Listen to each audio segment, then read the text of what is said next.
जरा सोचिए, एक तरफ देश संकट की घड़ी से गुजर रहा है तो दूसरी तरफ भारत के खिलाफ दुष्प्रचार देश के भीतर भी देश के बाहर भी। और ये वो दुष्प्रचार है जिसमें विपक्ष को मोदी सरकार को घेरने का हथियार इस वक्त नजर आ रहा है। हम बात कर रहे हैं इंटरनेशनल मेडिकल जर्नल द लॉन्सेट के संपादकीय की। जी हां, द लॉन्सेट के संपादकीय में भारत पर निशाना साधा गया है। प्रधानमंत्री नरेंद्र मोदी की आलोचना की गई है और यह भी कहा गया है कि भारत में 1 अगस्त तक 10 लाख लोगों की मौत की आशंका है। इसी रिपोर्ट पर विपक्ष अब मोदी सरकार को घेर रहा है और कांग्रेस इसी संपादकीय को अपनी राजनीति का टूल बना रही है। हम आपको ये रिपोर्ट दिखा रहे हैं, लेकिन ये स्पष्ट करते हुए आपको डराना या आप में किसी तरह का खौफ पैदा करना हमारा लक्ष्य नहीं है। द लॉन्सेट की जो रिपोर्ट है, हम आपको सिर्फ उसी से जुड़े हुए जो फैक्ट्स हैं वो पहुंचा रहे हैं।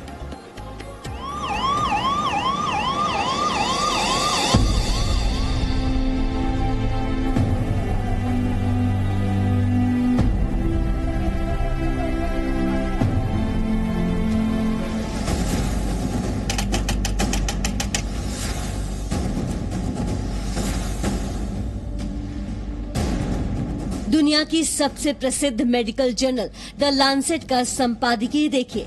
इस संपादकीय में भारत पर निशाना साधते हुए लिखा गया है कि institute for health matrix and evaluation का अनुमान है कि 1 अगस्त तक भारत में कोविड-19 से 10 लाख लोगों की मौत हो जाएगी।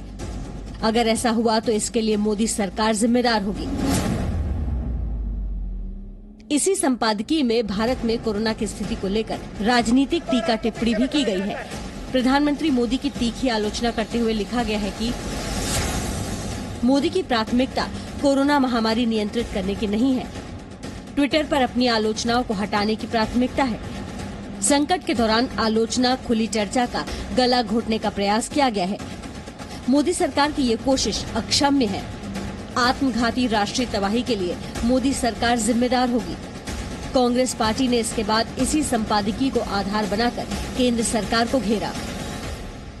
1 अगस्त तक हमारे देश के अंदर 10 लाख लोगों की कोविड के चलते मृत्यु हो जाएगी, जो कि हम लोग बार बार कहते आ रहे हैं। ये केवल प्राकृतिक आपदा नहीं है, ये मानव निर्मित और मोदी सरकार निर्मित त्रासदी है। ये द लैंसेट ने अपने एडिटोरियल के अंदर कहा है। कांग्रेस नेता पी चिदम्बरम ने लॉन्सेट के संपादकीय को आधार बनाकर मोदी सरकार से माफी की मांग की। द लैंसेट के संपादकीय के बाद अगर शर्म बची है तो सरकार को देश से सार्वजनिक माफी मांगनी चाहिए। स्वास्थ्य मंत्री को तत्काल इस्तीफा दे देना चाहिए। बीजेपी ने कांग्रेस पर पलटवार किया। कांग्रेस को हाल ही में स्वास्थ्य मंत्रालय द्वारा दी गई जानकारी के बारे में बताया। हेल्थ मिनिस्ट्री का भी एक रिलीज आया था कि पिछले 1 सप्ताह में 180 डिस्ट्रिक्ट में कोई नया केस नहीं आया है। प्रधानमंत्री सीधे चीफ मिनिस्टर से बात करके उनकी आवश्यकताओं को समझ के और उन चीजों के समस्याओं के निवारण के लिए काम कर रहे हैं। द लॉन्सेट के संपादकीय पर ये तो हुई अपने देश में सियासी वार पलटवार की बात, लेकिन कुछ सच्चाई जो द लॉन्सेट को जाननी चाहिए। क्या लॉन्सेट इस बात से इनकार करेगा कि भारत में तेजी से बढ़ते कोरोना संक्रमण के बीच भी मौत का आंकड़ा दुनिया के और देशों के मुकाबले काफी कम है? क्या लॉन्सेट इस बात से इनकार करेगा कि भारत में कोरोना संक्रमित मरीजों का रिकवरी रेट दुनिया के और देशों की तुलना में काफी बेहतर है? और क्या ये बात विपक्ष को नहीं मालूम है? और अगर मालूम है तो फिर द लॉन्सेट के संपादकीय को आधार बनाकर सरकार को घेरने का मतलब क्या ये नहीं कि कांग्रेस इस मामले में सिर्फ सियासत कर रही है? इसीलिए कांग्रेस पार्टी से सवाल पूछा जाना चाहिए कि क्या कांग्रेस महामारी में भी राजनीति का मौका तलाश रही है? एक और बात जो यहाँ पर ध्यान देने वाली है, द लॉन्सेट के संपादकीय से पहले आपको याद होगा कि हाल ही में अमेरिका के अखबार न्यूयॉर्क टाइम्स ने भारत की एक तस्वीर छापी थी जिस पर लिखा था क्रिमेशन नेवर एंड, मतलब कभी न खत्म होने वाला अंतिम संस्कार। अमेरिका के इस अखबार ने भारत के शमशान घाटों पर धधकती चिताओं की ये तस्वीर अपने पहले पन्ने पर छापी थी। लेकिन इसी अखबार ने जब अमेरिका में कोरोना वायरस की वजह से हजारों लोग मर रहे थे तो महामारी से मरने वाले लोगों की तस्वीर नहीं बल्कि संख्या बताई थी। उन अमेरिकी लोगों के नाम पहले पन्ने पर लिखे थे जिनकी मौत इस वायरस की वजह से हुई। कुछ ऐसा ही इसने तब किया जब अमेरिका में मौतों की संख्या 5 लाख के पार पहुंची।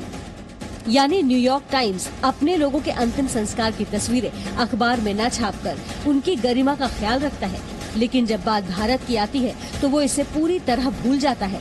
हमारे देश के लोगों की जलती चिताएं इस अखबार के लिए खबरों का श्रृंगार बन जाती है, और यही वो विदेशी मीडिया का असली चरित्र है जो British medical journal the Lancet में भी सामने आया है। इसीलिए सवाल ये भी उठता है कि क्या ये भारत के खिलाफ इंटरनेशनल प्रोपेगेंडा है? क्या ये भारत को लेकर विदेशी मीडिया की दोहरी नीति है? क्या ये विदेशी दुष्प्रचार अब विपक्ष का हथियार बन गया है? ब्यूरो रिपोर्ट, जी मीडिया। आप ये सोच रहे होंगे कि हम ये क्यों कह रहे हैं कि विदेशी मीडिया कोरोना काल में भारत के खिलाफ प्रोपेगेंडा चला रहा है। आपको सिलसिलेवार तरीके से इसे समझना होगा। तो वॉशिंगटन पोस्ट ने लिखा था, हजारों लोग मैच देखकर गए, कुंभ में लाखों की भीड़ जुटी, चुनावी रैलियां हुई और कोरोना जानलेवा बना। द गार्डियन ने क्या लिखा, अब आपको वो बताते हैं। डोनाल्ड ट्रंप की तरह प्रधानमंत्री मोदी कोरोना के बढ़ते मामलों के बीच चुनावी रैलियां करते रहे। वहीं टाइम मैगजीन ने लिखा कि अमीरों को अपनी पहुंच से अस्पताल मिले, प्रधानमंत्री मोदी की नाकामी घातक साबित हुई। न्यूयॉर्क टाइम्स की बात तो हम आपको बता ही चुके हैं हमारी रिपोर्ट में, जिसकी जलती चिताओं वाली तस्वीर आपको याद होगा वायनाड से सांसद राहुल गांधी ने शेयर करते हुए उस समय लिखा था कि मोदी सरकार सब कुछ कर रही है लेकिन सच्चाई दुनिया के सामने आ गई है। आज कांग्रेस पार्टी ने द लांसेट के संपादकीय का हवाला देते हुए तंज किया कि मोदी सरकार इवेंट मैनेजमेंट से बाहर निकले और गहरी नींद से जागे। वहीं राहुल गांधी ने आज देश की नई बन रही संसद सेंट्रल विस्टा पर भी राजनीति की और उन्होंने लिखा कि देश को पीएम आवास नहीं, सांस चाहिए। मुझे लगता है शायद उनकी जानकारी मैं थोड़ा सुधार कर दूं। 1000 टन मेडिकल ऑक्सीजन पिछले वर्ष इस्तेमाल होती थी कोविड के समय, जब मार्च 2020 की बात करूं, आज लगभग 9,500 टन से ज्यादा हो रही है। ये आपूर्ति पूरे देश भर से की जा रही है। पूरा देश एकजुट होकर इस लड़ाई को लड़ने में लगा है, लेकिन कुछ लोग कमरों में बैठकर राजनीति करने में लगे हैं।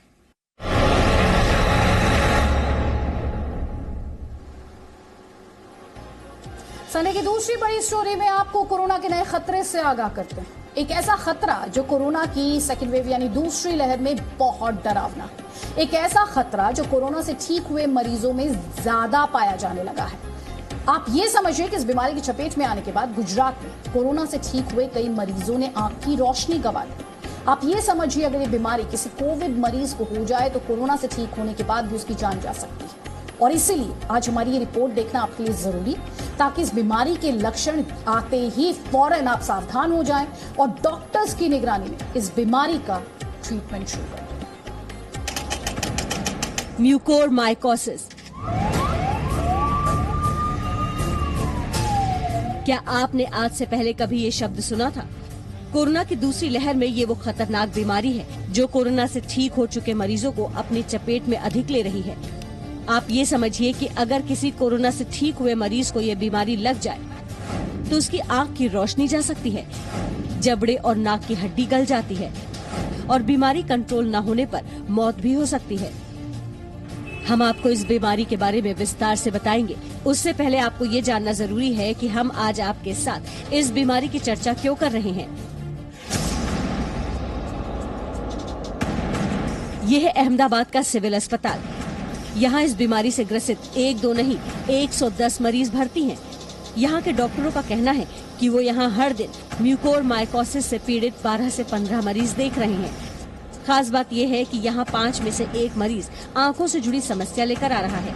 उनमें से कई तो आंखों की रोशनी तक गंवा चुके हैं। लास्ट 15-20 दिन से देखें तो म्यूकोरमाइकोसिस के केसेस अच्छे खासे बढ़ रहे हैं। 15-20 दिनों से काफी प्रॉब्लम आ रहे हैं और हम तकरीबन दिन के हर एक ओपीडी में माने तो 5-6 केसेस जो हमारी ओपीडी चलती है उसमें, और पूरी 24 घंटे की हमारी जो इमरजेंसी रहती है उसमें 15 से 20 केसेस हम डेली एडमिट करते हैं। ये सिर्फ गुजरात में एक अस्पताल का हाल नहीं है। सूरत में किरण सुपर मल्टी स्पेशलिटी अस्पताल है, जहां कोविड-19 से 3 हफ्ते पहले ठीक हुए मरीजों में म्यूकोरमाइकोसिस का पता चला है। महाराष्ट्र में भी इसके कई मामले सामने आए हैं। अब सुनिए ये म्यूकोरमाइकोसिस क्या है, और कोरोना से ठीक हो चुके मरीजों को कैसे पता लगाना है कि वो इसकी चपेट में आ रहे हैं। म्यूकोरमाइकोसिस असल में एक तरह का फंगल इन्फेक्शन है जो कोरोना की दूसरी लहर में कोरोना मरीजों के ठीक होने के बाद उनमें पाया जा रहा है। ये फंगस शरीर में बहुत तेजी से फैलता है। इसे ब्लैक फंगस भी कहते हैं। मरीज के बचने की संभावना सिर्फ 50% होती है और कमजोर इम्यूनिटी वाले इन्फेक्शन के शिकार ज्यादा होते हैं। इसमें मरीज को सिर दर्द होता है, कोरोना से रिकवर होने के बाद बुखार आता है, आंखों के नीचे दर्द, नाक में जकड़न, साइनस क्लॉटिंग, आंशिक रूप से दृष्टि बाधित होना, आंखों की पुतलियों के आसपास लकवा मार जाना और मेनिंजाइटिस इस बीमारी के लक्षण हैं। ये फंगस इन्फेक्शन म्यूकर नाम के फंगस की होती है और फंगस इन्फेक्शन होती है तो उसको हम म्यूकर माइकोसिस कह देते हैं। माइकोसिस का मतलब फंगस की वजह से जो प्रॉब्लम हो। एक इम्पॉर्टेंट बात इस डिजीज में यह है कि ये लगभग बहुत हद तक डायबिटीज के मरीजों में होती है। डायबिटीज नहीं है तो बहुत अनकॉमन है कि म्यूकोरमाइकोसिस हो। म्यूकोरमाइकोसिस से पीड़ित मरीज को घबराना नहीं है। तत्काल बायोप्सी करवाएं, एंटी फंगल थेरेपी शुरू करवाएं, घरेलू इलाज के बजाय सीधे अस्पताल जाएं, हालत बिगड़ने पर जल्द ऑपरेशन करवाएं। स्टीरॉयड जैसी जान बचाने वाली दवाई का रैशनल यूज होना चाहिए। जरूरत से ज्यादा मिलेगा तो इस सिचुएशन तो है ही, दूसरों को भी इल इफेक्ट होता है। इसी तरह से टोसिलिजुमैब वाली जो दवाई है वो तभी दी जाए जब इसकी जरूरत है, बिल्कुल फालतू नहीं देनी चाहिए। डेंजरस हो सकती है और भी कई खतरे हैं, उसमें से एक ये खतरा भी है। हमने ब्लैक फंगस को लेकर कुछ और विशेषज्ञों से भी बात की। सुनिए वो इसके बचाव के लिए लोगों को क्या सलाह दे रहे हैं। कुछ खास बातों का ध्यान रखकर इससे आसानी से बचा जा सकता है। अगर कोविड-19 रोगी ऑक्सीजन सपोर्ट पर है तो ह्यूमिडिफायर में साफ पानी डिस्टिल्ड वाटर का इस्तेमाल होना चाहिए। कोविड-19 रोगी के आसपास सफाई रखी जानी चाहिए और कोरोना वायरस से रिकवर हुए पेशेंट को बहुत अधिक धूल के सीधे संपर्क से बचना चाहिए। इसके अलावा त्वचा की चोटों को साबुन और पानी से अच्छी तरह से साफ करना चाहिए। कोरोना की दूसरी लहर खतरनाक है, तीसरी लहर भी आ सकती है। ऐसे में देश में म्यूकोरमाइकोसिस के कई मामले सामने आने के बाद चिंता और बढ़ गई है।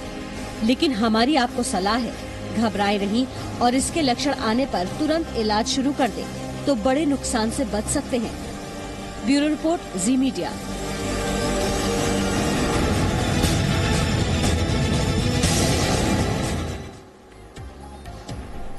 भाई संडे की तीसरी बड़ी स्टोरी डीआरडीओ के उस रामबाण से जुड़ी है जिससे कोरोना संकट से जूझ रहे हमारे देश में राहत की नई उम्मीद जगी है। शनिवार को डीआरडीओ की एक दवा को, सही सुन रहे हैं, डीआरडीओ की एक दवा, वैक्सीन नहीं दवा है ये, drug controller general of India ने इमरजेंसी इस्तेमाल की मंजूरी दी थी। इस दवा का नाम भी आपको बता देते हैं, 2-डीऑक्सी ग्लूकोज यानी 2DG। आज इस दवा के बारे में और डिटेल में विस्तार से जानकारी सामने आई है। आप ये समझिए कि कोरोना वायरस के खिलाफ ये दवा इतनी कारगर बताई जा रही है कि मरीज इसे लेने के बाद तेजी से रिकवर करता है। डीआरडीओ का दावा है कि इस दवा के सेवन से ऑक्सीजन पर निर्भर कोरोना मरीज 2-3 दिन में ही ऑक्सीजन सपोर्ट को छोड़ देंगे और स्वस्थ हो जाएंगे। इस दवा की एबीसी आपको बताते हैं, हमारी इस रिपोर्ट को ध्यान से देखिए। कोरोना के खिलाफ रामबाण दवा।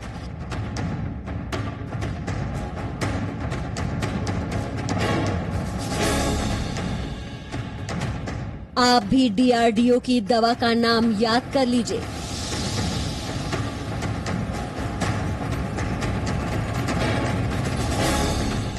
डीऑक्सी ग्लूकोज यानी 2DG।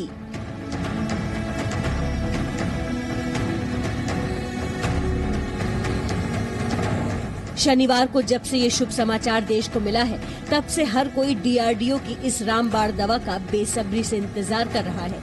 हर किसी के मन में ये सवाल है कि ये दवा कोरोना के इलाज में कितनी कारगर है, बाजार में कब से मिलेगी, इसका इस्तेमाल कैसे करना है, वगैरह वगैरह। तो हम आपको इस दवा की पूरी जानकारी देने जा रहे हैं। सबसे पहले तो ये जान लीजिए कि डीसीजीआई ने इस दवा के इमरजेंसी के इस्तेमाल की मंजूरी दे दी है। ये मंजूरी तीसरे क्लिनिकल ट्रायल के सफल होने के बाद दी गई है। ये तीसरा चरण दिसंबर 2020 से लेकर मार्च 2021 तक कोरोना से संक्रमित 220 मरीजों पर किया गया था और इस दौरान पाया गया कि अस्पताल में भर्ती मरीजों की ऑक्सीजन पर निर्भरता घट गई। 65 वर्ष से अधिक उम्र के मरीजों में भी इस दवा का काफी अच्छा असर हुआ। कोरोना के खिलाफ जंग में डीआरडीओ के वैज्ञानिकों की खोज एक संजीवनी बूटी की तरह है, जिसके आ जाने से न सिर्फ कोरोना संक्रमित मरीज जल्दी ठीक होंगे बल्कि बाजार में दवाओं की किल्लत भी दूर होगी। फेज 3 क्लिनिकल ट्रायल में हमने लार्ज नंबर पेशेंट्स पे इस ड्रग को टेस्ट किया और हमें बेसिकली मिला कि बहुत large proportion of patients are coming out of oxygen much faster as compare to standard of care arm. Corona की इस दवा को डीआरडीओ के institute of nuclear medicine and allied sciences यानी INMAS ने हैदराबाद स्थित डॉक्टर रेड्डी लैबोरेटरी के साथ मिलकर तैयार किया है। मीडिया रिपोर्ट्स के हवाले से खबर है कि डीआरडीओ के मुताबिक ये दवा मई के दूसरे हफ्ते में बाजारों में उपलब्ध होना शुरू हो जाएगी। शुरुआत में दवा की कम से कम 10,000 डोज मार्केट में आ सकती है। ये दवा पाउच के फॉर्म में होगी, पानी में घोलकर पीनी होगी और डीआरडीओ का दावा है कि इसे लेने के बाद कोरोना के मरीज लगभग 7 दिनों में ही ठीक हो जाएंगे। इस दवा की प्रयोग विधि भी बहुत आसान है और ये पाउडर के फॉर्म में आती है, जैसे ग्लूकोज है वैसे ही पाउडर के फॉर्म में आती है और इसको पानी में घोल के और पेशेंट्स को आराम से दिया जा सकता है। और ये दवा सुबह और शाम 2 डोज पेशेंट्स को दी जाएगी और इसका ड्यूरेशन लगभग 7 दिन है। पेशेंट्स में 7 दिन तक ये दवा दी जाएगी। रक्षा मंत्रालय का कहना है कि 2DG एक जेनेरिक मॉलिक्यूल है और ग्लूकोज से मिलती जुलती है, इसलिए इसका उत्पादन आसान होगा और ये दवा देश में बड़े पैमाने पर उपलब्ध कराई जा सकेगी। वैसे डीआरडीओ की इस दवा को बनाने में डीआरडीओ के वरिष्ठ वैज्ञानिक डॉक्टर सुधीर चांदना का विशेष योगदान है। जी न्यूज की टीम इस उपलब्धि के बारे में और अधिक जानने के लिए हिसार में उनके घर पहुंची और उनके परिवार से खास बातचीत की। मेरा खुद का भाई जब ऐसी बड़ी अचीवमेंट करके देता है जो पूरी की पूरी ह्यूमैनिटी के लिए, मानवता के लिए इतनी बड़ी उपलब्धि साबित हो सकती है आगे और सारी दुनिया की जान बचाने में कारगर हो सकती है, तो इससे बड़ी खुशी हमारे लिए कोई नहीं हो सकती थी, इससे बड़ा गर्व हमारे लिए कोई नहीं हो सकता था और हम तब से बहुत खुश हैं और उम्मीद यही करते हैं कि सबको बचाने में ये कामयाब होगी। इस दवा के बाजार में आने से एक और बड़ी राहत मिलेगी। अभी जो ऑक्सीजन की मारामारी है, दावा है कि इस दवा के मिलने के बाद ये समस्या बहुत हद तक कम होगी। साथ ही ये दवा कोविड से संक्रमित मरीजों की अस्पताल में दाखिले की संख्या को भी कम करेगी, यानी मरीज घर पर ही रहकर डॉक्टर की सलाह से ये दवा लेकर ठीक हो जाएंगे। ब्यूरो रिपोर्ट, जी मीडिया।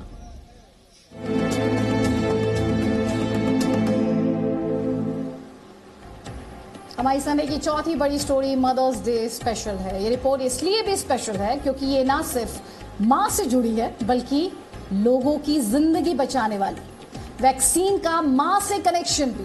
क्या आपको मालूम है कि दुनिया को पहला टीका एक मां ने ही दिया था? आज भी कोरोना के टीके बनाकर एक मां ही हमें बचा रही है। इस महिला को शायद ही पहचानते होंगे आप। ये एक ब्रिटिश मां है, नाम है मैरी वोटरले मोटेंगू। दुनिया की पहली वैक्सीन बनाने में इनका अहम योगदान है। आप पूछेंगे कैसे, तो इसका जवाब जानने के लिए आपको 300 वर्ष पहले 1721 में आई महामारी के बारे में जानना होगा। तब ब्रिटेन में जानलेवा चेचक महामारी फैली थी। मैरी वोटरले मोटेंगू को चेचक की बीमारी हुई। उनकी 3 वर्ष की बेटी को भी इस बीमारी ने अपनी चपेट में ले लिया। मैरी वोटरले नहीं चाहती थी कि उनकी तरह उनकी बेटी के चेहरे पर भी चेचक के दाग हमेशा के लिए रह जाए और उसकी सुंदरता खो जाए। इसीलिए उन्होंने बेटी की त्वचा पर एक बहुत छोटा सा कट लगाया और इससे बने घाव पर बहुत थोड़ी मात्रा में चेचक का पस लगाया ताकि उसके शरीर में इसके प्रति एंटीबॉडी बन जाए। टीकाकरण का ये तरीका मैरी ने टर्की में सीखा था। इस वाक्य के 75 वर्ष बाद 1796 में इसी तरीके के आधार पर एडवर्ड जेनर ने चेचक के टीके का आविष्कार किया। अब इनसे मिलिए, भारत को कोरोना की पहली स्वदेशी वैक्सीन देने में इस मां का भी बड़ा रोल है। नाम है सुचित्रा इला। भारत बायोटेक की सुचित्रा इला कंपनी की ज्वाइंट मैनेजिंग डायरेक्टर। 1980-90 के दशक में जब पति कृष्णा इला अमेरिका में पीएचडी कर रहे थे, तब सुचित्रा अकेले वहां 2 बच्चों समेत परिवार चला रही थी। बाद में पति पत्नी भारत आ गए ताकि यहाँ लोगों के लिए सस्ती वैक्सीन बनाई जा सके और अब इस कंपनी की बनाई कोवैक्सीन कोरोना से लोगों की जिंदगी बचा रही है। ये सारा गिलबर्ट है, ये भी एक माँ है। ऑक्सफोर्ड यूनिवर्सिटी और एस्ट्राजेनेका की उस टीम की प्रमुख है जिसने वैक्सीन डेवलप की है। सारा 3 जुड़वा बच्चों की माँ है। माँ की बनाई वैक्सीन का तीनों बच्चों ने ट्रायल भी करवाया है। सारा बताती है कि 1998 में जब तीनों बच्चों का जन्म हुआ तब उनकी आय बहुत कम थी। बच्चों की देखरेख में मुश्किल होती थी। वो माँ भी थी और रिसर्चर भी, इसीलिए दोनों काम एक साथ करना मुश्किल था, लेकिन इसके बावजूद वो ये काम करती रही। यानी माँ सिर्फ नया जीवन ही नहीं दे रही बल्कि जीवन को बचा भी रही है। और मदर्स डे पर ऐसी सभी महान माताओं को हमारा नमन। Bureau report, ji media. Presenting Z News app, available on Google Play and App Store. Download it now.